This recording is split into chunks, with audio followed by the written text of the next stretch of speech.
My boyfriend said he wanted an open relationship, so I opened it up to his family tree. I was sitting across from Lorcan on our 5-year anniversary when he took out a velvet box and tossed it across the table. Look, I'm down to get married, but I need freedom to explore. There's so many beautiful women out there, he continued, and I need to experience them before I die. I stared at the Rolex on his wrist, his Gucci belt, all paid for by me while he got his shit together. Here's what Lorcan didn't know. I'd spent our entire relationship lying to him. See, Lorcan was like medium ugly at best, and he has a micro PP. Yes, you heard me right. 0. 5 inches. But my love language is words of affirmation, so I spent 5 years telling him size doesn't matter. I made him feel like he was incredible when he really, really wasn't. And now he actually believed it. You know what? You're absolutely right, I said. His head snapped up. See? This is why I love you. You get it. He reached across and squeezed my hand, already looking at a woman walking past our table. This is going to be amazing for us. I smiled back. He had no idea what was coming. Within a week, Lorcan was a different person. New cologne that he bought in 5 installments with Klarna. He'd sit on the couch next to me swiping through dating apps, showing me photos of women. This one wants to meet up Thursday, he'd say. You should try too. Oh wait, you're probably too shy for this lifestyle. I just nodded, because I had my eyes on a prize too. And after 2 weeks of Lorcan posting other girls on his Instagram story, his mom finally texted me about the family barbecue. You'll still come, won't you? His brother Jack and I both want you there. I wouldn't miss it, I said, and I meant it. At the barbecue, Jack was at the grill in a shirt that he probably paid for by himself. He smiled when he saw me. That genuine smile that made you feel like you mattered. Hey, he said. I heard about the open relationship thing. You doing okay? I stepped closer.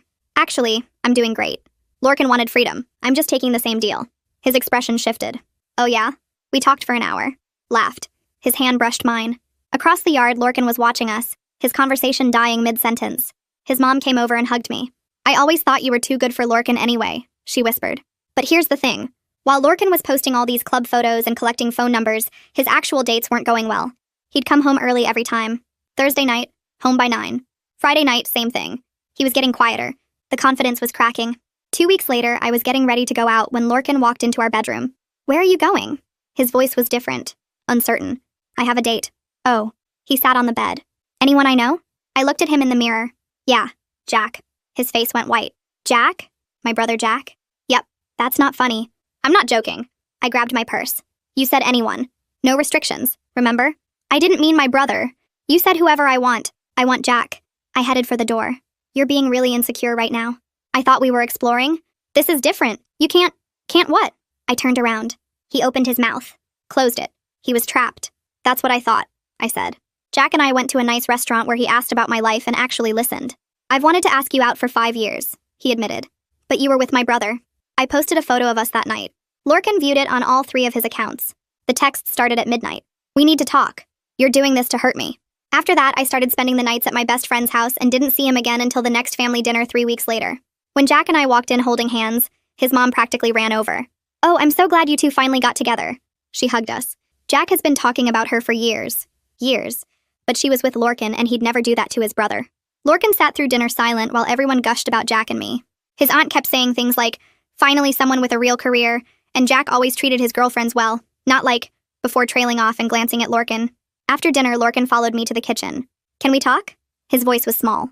Please. I'm kind of busy. Please. His eyes were red. I made a mistake. The open relationship isn't working.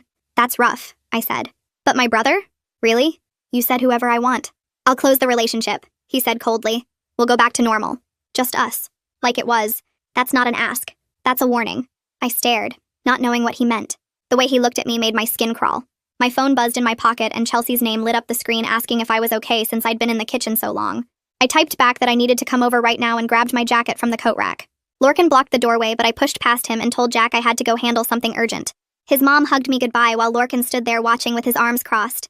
The drive to Chelsea's apartment took 20 minutes, and she was already waiting at the door with wine and her laptop open. I told her everything about the kitchen and his weird threat about closing the relationship. She started typing notes immediately and said we needed to document everything because that sounded like coercion. She pulled up a new document and had me repeat his exact words while she typed them with timestamps. We saved screenshots of all our text conversations from the past 3 weeks, including his messages about wanting an open relationship. Chelsea said this was important evidence if things got worse and I should keep records of everything from now on. The next morning, I woke up early and drove back to our apartment while Lorcan was at the gym. I went through every drawer and folder collecting receipts for things I'd bought him over the years. The Rolex receipt was in my jewelry box where I'd kept it after surprising him for his birthday. His Gucci belt receipt was in my email along with dozens of clothing orders from Nordstrom and Saks. I found rent payments going back 3 years, showing I'd paid 70% every single month. Grocery receipts filled an entire shoebox because I'd been buying all our food since he was between jobs for 2 years. My credit card statements showed restaurant bills, vacation expenses, and even his car insurance payments. I spread everything out on Chelsea's dining table and used her calculator to add it all up. The total came to $32,400, and seeing that number made me feel sick. I took photos of every single receipt and uploaded them to a cloud folder Chelsea helped me create. Then I texted Jack saying we needed to talk about boundaries with his family situation. He replied immediately and suggested meeting for coffee that afternoon at a place near his office. When I got there, he was already waiting with my usual order ready. He listened while I explained about Lorcan's behavior and said he understood if I needed space from his family drama. Jack promised to support whatever I needed and wouldn't pressure me about family events. He also mentioned that Lorcan had been calling him non-stop complaining about me, but he wasn't engaging with it. We agreed to keep our relationship separate from whatever was happening with his brother. Later that day, Lorcan posted a black and white photo of himself looking sad with text about fake people showing their true colors. I took a screenshot immediately and added it to my evidence folder without responding or even liking it. Chelsea came home from work and said I should really see a lawyer about our shared lease and getting my money back. She had a friend at a legal aid clinic who helped people with domestic situations and could see me later this week. I called and made an appointment for Thursday morning. 2 days passed with my phone constantly buzzing from Lorcan's messages. First, he sent long paragraphs about how much he loved me and made mistakes. Then he switched to angry texts about Jack being a terrible brother who betrayed him. I only responded to practical things like the electric bill being due and needing him to transfer his half. Every message I sent was short, and I screenshotted everything, including his responses. On Wednesday morning, Dean from HR called me into his office. Someone had made an anonymous complaint about my workplace behavior, claiming I was creating a hostile environment. I explained that my ex was harassing me and trying to cause problems at my job. Dean took notes and said they take retaliation seriously and would investigate the complaint thoroughly. He asked if I felt safe, and I said yes, but wanted it documented that this started after I ended things with Lorcan. Thursday's appointment at the legal clinic went better than expected. The advisor looked through all my documentation and receipts and explained my options clearly. She said I could pursue getting the money back through small claims court for anything that was a loan, not a gift. She also explained how to get off the lease if Lorcan couldn't afford the apartment alone. We spent an hour drafting a formal separation agreement that said Lorcan could keep the actual gifts like the watch and clothes, but he needed to pay back money for rent, groceries, and bills that were clearly loans to help him out. The agreement gave him 6 months to pay back $20,000 in monthly installments. She said this was generous since I could prove more, but it showed I was being reasonable. That afternoon, I sent the separation agreement to Lorcan's email with a read receipt turned on. The email said he had 1 week to respond before I would file in small claims court for the full amount. The read receipt showed he opened it within 3 minutes, but he didn't reply for hours. Around 7 that night, I was watching TV with Chelsea when the buzzer for her apartment went off over and over. Someone was pressing every button in the building trying to get in. Chelsea looked at the security camera on her phone, and there was Lorcan standing outside pressing buttons like crazy. My stomach dropped. He must have gotten her address from my work directory or something. Chelsea told me to stay quiet while she went to the intercom. Someone from upstairs had already buzzed him in, though. We heard footsteps running up the stairs and then pounding on Chelsea's door. "I know you're in there!" Lorcan was yelling and hitting the door, so hard the frame was shaking. I pulled out my phone and started recording while Chelsea grabbed hers to call building security. He kept pounding and yelling about needing to talk to me and how I was ruining everything. The whole hallway could probably hear him screaming about his brother and his life and how this wasn't fair. I kept recording everything while Chelsea talked to security on the phone. Within maybe 5 minutes, 2 security guards showed up and we could hear them in the hallway telling Lorcan he needed to leave. He started yelling at them too about how I stole his brother and ruined his life and turned everyone against him. The guards weren't having it and basically dragged him toward the elevator while he kept screaming. Chelsea opened the door once they got him in the elevator and we talked to the guards. They took our statements about what happened and said they were banning him from the property. One guard wrote up official documentation about the incident and gave us copies. They said if he came back, they'd call the police immediately. My phone was blowing up with texts from Jack asking if I was okay. Lorcan had called him right after getting kicked out and was screaming about betrayal and threatening to tell their parents the truth about me. I texted Jack back that I was fine and had nothing to hide, unlike his brother who'd been living off my money for years. Jack said Lorcan sounded completely unhinged on the phone, and he was worried about what he might do next. I told him about the security incident and sent him the video I took. The next morning, I woke up to an Instagram message from someone named Melanie Yates. She'd sent screenshots of her text conversation with Lorcan from when they went out. In the messages, he was telling her he was basically single and in a dead relationship. She said when they met up, he couldn't perform at all, and then spent 20 minutes blaming it on stress from his toxic relationship with me. I thanked her for reaching out and explained briefly that we'd been in an open relationship that he demanded. She was completely disgusted and said he'd lied to her from the start. She offered to give a statement if I needed it for any legal stuff. I saved all her screenshots to my evidence folder. That afternoon, Lorcan finally sent his response to the separation agreement. It was this long, crazy email about how I'd manipulated him for years and turned his whole family against him. He said I was emotionally abusive and controlling, and that I'd planned this whole thing to steal his brother. He refused to sign anything and demanded that I move out of the apartment immediately since he needed his space. I forwarded it straight to my lawyer friend from the clinic. She helped me write a response pointing out that I was the primary person on the lease and had been paying most of the rent for years. The records showed I paid 70% of rent every month plus all the utilities. We gave him 30 days to find somewhere else to live or agree to the payment plan. She said his email actually helped our case because it showed he was being unreasonable. That night, his mom called me crying. Lorcan had told her I'd been emotionally abusing him for years, and she didn't know what to believe. I stayed calm and told her I had documentation of our whole relationship, including all the bank statements showing how much money I'd spent supporting him. She went quiet for a long time, and then said she needed time to think about everything. I could tell she was starting to see through his lies, but didn't want to believe her son would make all this up. 2 days later, I had my counseling appointment that I'd scheduled weeks ago. The therapist asked why I'd stayed so long with someone who didn't appreciate me or contribute anything. We talked about my childhood and how my parents always made me feel like I had to earn love by taking care of people. She helped me see this pattern of needing to be needed, and how Lorcan had used that against me. It was hard to hear, but I knew she was right. The session helped me understand why I'd put up with so much for so long. Later that week, I started getting calls from Klarna because Lorcan's payments were bouncing. They had me listed as an emergency contact from when he'd signed up for all those payment plans. Every company he owed money to was calling me because his bank account was empty. I gave them his new phone number and went through the process of removing myself from all his accounts. It took hours to untangle myself from all his financial messes, but I needed to protect my credit. Each company confirmed they'd removed me and would only contact him going forward. That same night, Jack texted asking if I wanted to grab dinner at this small Italian place downtown. I met him there after work, and we sat in a corner booth away from the windows. He ordered us wine, and we talked about normal stuff at first, like his job and my promotion prospects. Then he got quiet and looked at me seriously. "We should probably talk about what this is," he said. I nodded and waited. He told me he'd watched Lorcan treat me badly for years, but never knew how to say anything without overstepping. He admitted seeing me pay for everything while Lorcan sat around made him angry, but it wasn't his place to interfere. We agreed to take things slow and not put labels on anything yet. The next morning, I woke up to 3 Instagram messages from women I didn't know. They'd all matched with Lorcan on dating apps and wanted to share their experiences.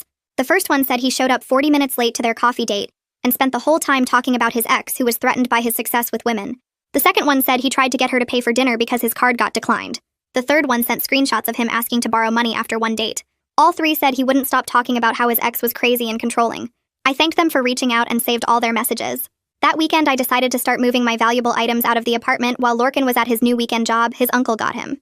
Chelsea came over with boxes and we started packing up everything I could prove I'd bought. My laptop, jewelry, the expensive coffee maker, all the kitchen stuff I'd purchased, even the good sheets and towels. Chelsea kept watch by the window in case Lorcan came home early.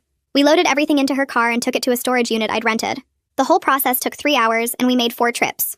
Monday morning, I called Colin White, our landlord, to discuss the lease situation. He agreed to meet me at a coffee shop near his office. I brought copies of all the rent payments showing I'd been covering most of it for years.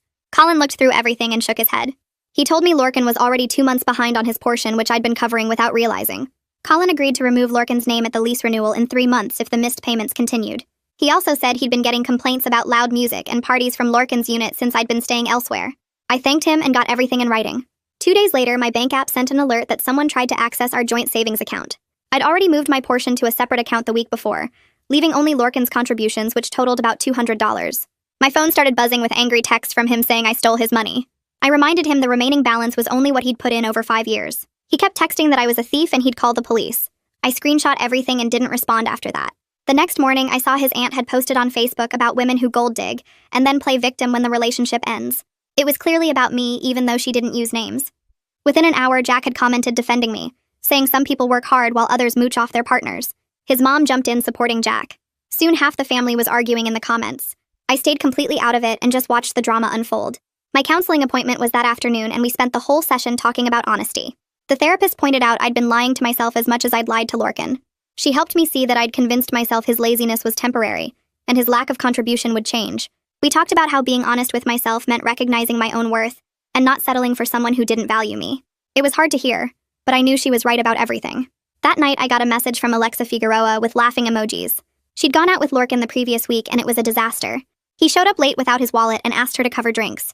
Then he spent the entire date talking about his crazy ex who was jealous of his success. He tried to invite himself back to her place and got mad when she said no. She said he mentioned me at least 15 times, and kept showing her old photos of us to prove how happy he used to be. I thanked her for the warning and added her messages to my growing collection of evidence. By Thursday, I was done playing nice. I sat down and drafted a final email to Lorcan with clear demands. Move out within 45 days. Pay back the $5,000 he owed in monthly installments. Stop contacting me directly or through other people. I CC'd Colin, the landlord, and my legal advisor from the clinic. I included consequences this time, like eviction proceedings if he didn't leave, and small claims court for the money. I sent it Friday morning and waited. His response came Monday, but not by email. I was at my desk when Dean from HR called saying someone was in the lobby demanding to see me. I knew immediately it was Lorcan. Dean went down to handle it while I stayed at my desk. 20 minutes later, Dean called to say security had removed Lorcan from the building after he started yelling. They filed a formal no-contact order and put his photo at all security desks. Dean said HR was treating this as a safety issue and asked if I needed any other support. I thanked him and went back to work knowing I had another layer of protection now. 2 days later, Jack's mom called me while I was making dinner, and her voice sounded different. Softer somehow. She told me she'd been talking to other family members about everything that happened, and they all confirmed what she'd started to suspect about Lorcan's pattern of blaming everyone else for his problems. She admitted she'd always known he was irresponsible, but kept hoping he'd grow up if she just gave him enough time and support. I stirred my pasta while she talked about how she'd watched him go through job after job, always with some story about a bad boss or unfair treatment. She said she should have seen the signs when he moved back home 3 times before meeting me, each time with a different excuse about roommates or landlords being unreasonable. The conversation lasted 20 minutes, and by the end she was crying, saying she felt guilty for not protecting me from him sooner. That same week, I started getting messages from mutual friends who'd heard Lorcan's version of events. 3 different people reached out saying he'd been telling everyone I'd been cheating with Jack for months before we opened the relationship. They all said the same thing, though, that his timeline didn't make sense because he'd been posting about our anniversary dinner just weeks before claiming I'd been cheating for months. One friend sent me screenshots of Lorcan's messages where he contradicted himself about dates and details. Another friend who worked with Jack confirmed that Jack had been out of town for work during the time Lorcan claimed we'd started our affair. I saved all the screenshots in a folder labeled Evidence and kept documenting everything. The mediator Jasper Conrad called me Thursday morning to schedule our meeting at a coffee shop downtown for the following Monday. He explained the process would be neutral and focused on reaching a fair agreement about the apartment and finances. I agreed to the time and marked it in my calendar. Monday came and I arrived 15 minutes early, ordering a coffee and reviewing my documentation one more time. Jasper showed up right on time wearing a simple button-down shirt and carrying a leather folder. We shook hands and he explained we'd wait 10 more minutes for Lorcan before starting. 20 minutes passed before Lorcan finally walked in, wearing the Gucci belt I'd bought him for his birthday, and a designer jacket I recognized from my credit card statement 2 months ago. He didn't apologize for being late, just sat down and immediately started complaining about having to meet at all. Jasper stayed calm and pulled out paperwork, explaining we needed to discuss the apartment lease and any shared financial obligations. Lorcan slumped in his chair and admitted he couldn't afford the apartment alone since the rent was $2,800 a month, and his new job only paid him enough to cover maybe half that. He said he'd been trying to find a roommate, but nobody wanted to move in with the lease already in my name. Jasper took notes and suggested we work out a payment plan where Lorcan would have 60 days to either find a way to take over the lease or vacate the apartment. Lorcan's face got red and he started arguing that 60 days wasn't enough time, but Jasper reminded him that was already generous considering he hadn't paid rent in 2 months. I pulled out my folder and showed Jasper the documentation of Lorcan showing up at my workplace and Chelsea's apartment building. I explained how security had to remove him from my office, and how Chelsea's building had banned him from the property. Jasper wrote everything down in his notes, making sure to get specific dates and times. Lorcan suddenly got quiet and stopped arguing, his eyes darting between me and Jasper like he was just realizing how much evidence I'd collected. Jasper suggested we add a no-contact provision to the agreement, and Lorcan didn't object this time. We spent another hour going through financial details, with me showing bank statements proving I'd paid for almost everything during our relationship. Jasper calculated that Lorcan owed me close to $12,000, but suggested we settle for $5,000 in monthly installments to make it more realistic. I agreed because honestly I just wanted this to be over, and to have my freedom back without dealing with court proceedings that could drag on for months. Lorcan signed the agreement with shaking hands, agreeing to move out within 45 days and pay me $500 a month for 10 months. Jasper made copies for everyone and explained the agreement was legally binding and could be enforced through small claims court if necessary. After the meeting, I called Jack to update him and we talked about our situation. We both agreed it would be better to wait until after Lorcan moved out before being public about dating since we wanted to minimize drama and let things settle down. Jack said he understood completely, and that he'd rather do things right than rush into anything that might cause more problems. He pointed out that we'd already waited 5 years, so a few more weeks wouldn't matter, showing way more maturity than his brother ever had. Within days of signing the agreement, Lorcan started posting his designer items for sale online with sob stories about starting over after betrayal and rebuilding from nothing. I saw the posts because mutual friends kept sending me screenshots, but I didn't engage or respond to any of it. He listed the Rolex for half what I'd paid for it, and the Gucci belt for a third of its value, clearly desperate for quick cash. I focused on my own life instead, going to work, spending time with Chelsea, and slowly rebuilding my sense of self without his dead weight dragging me down.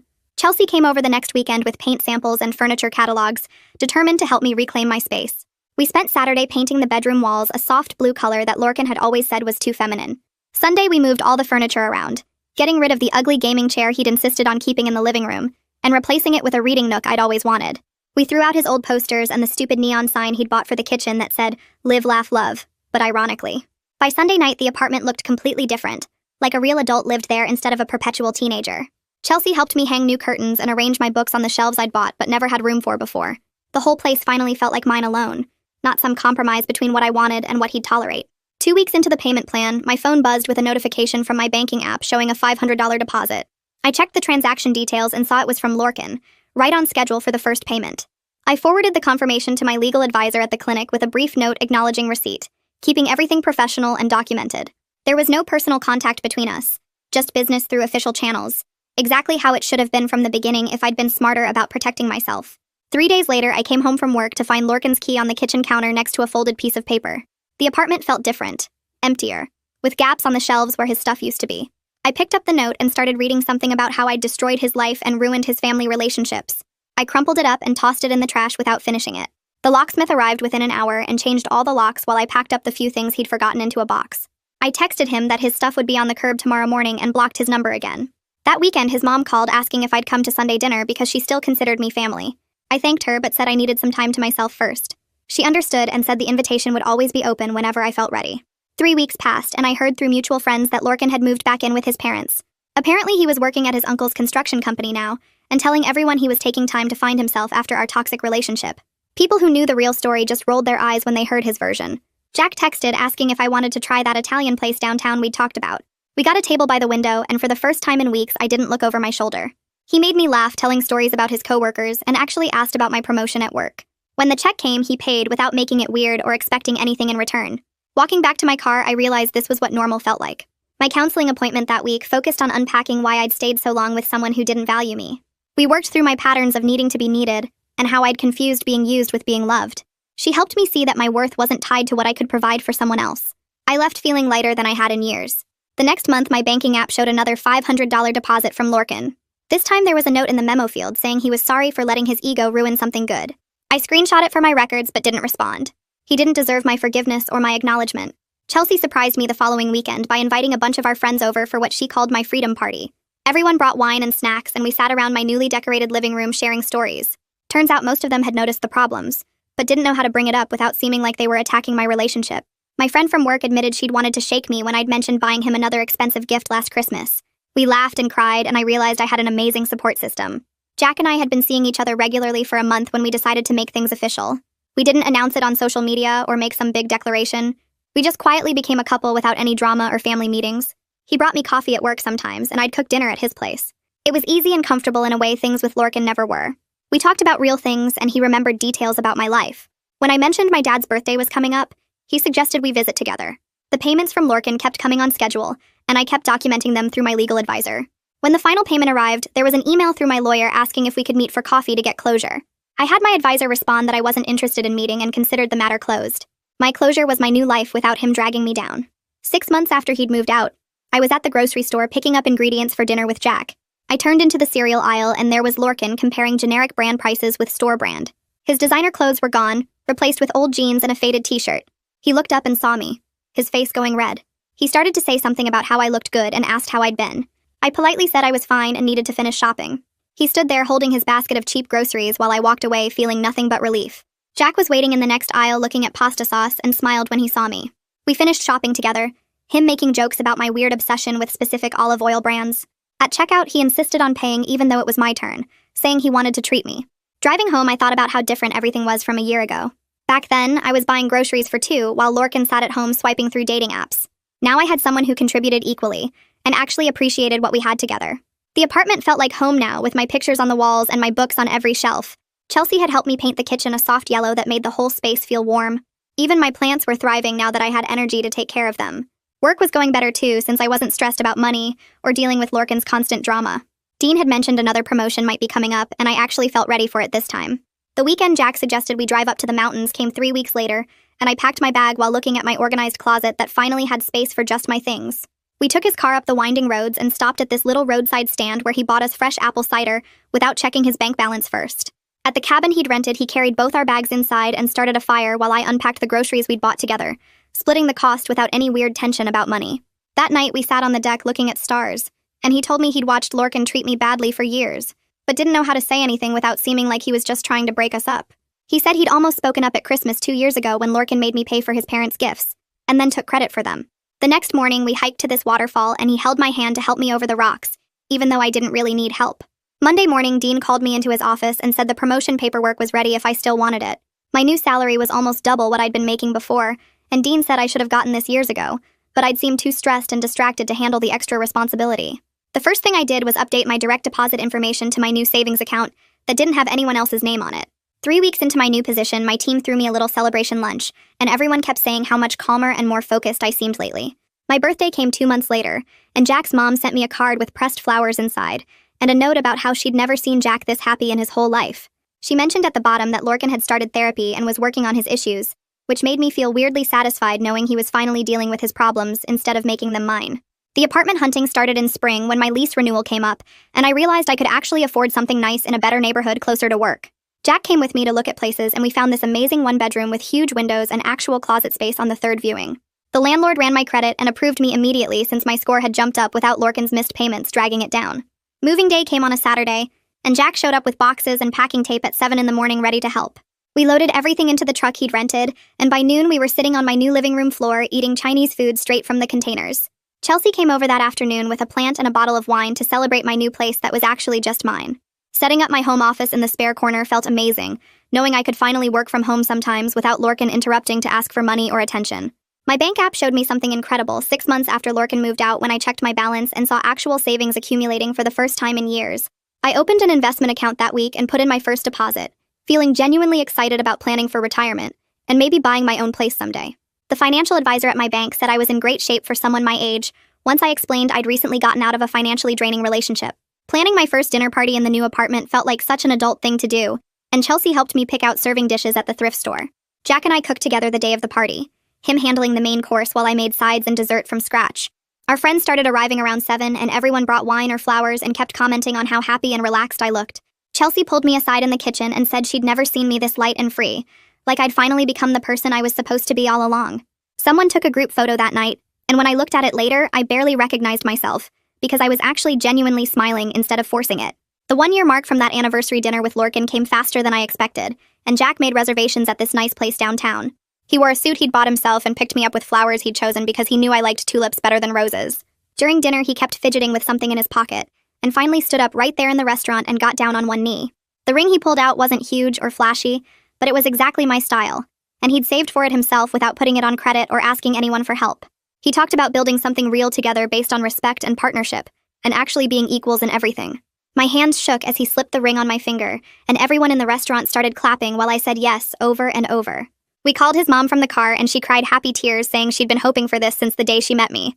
Looking at Jack driving us home, I realized this was what real love felt like when it wasn't built on lies or financial dependence, but on genuine respect and honesty. And that's today's breakdown. Hopefully it gave you something practical to think about, not just a story to pass the time.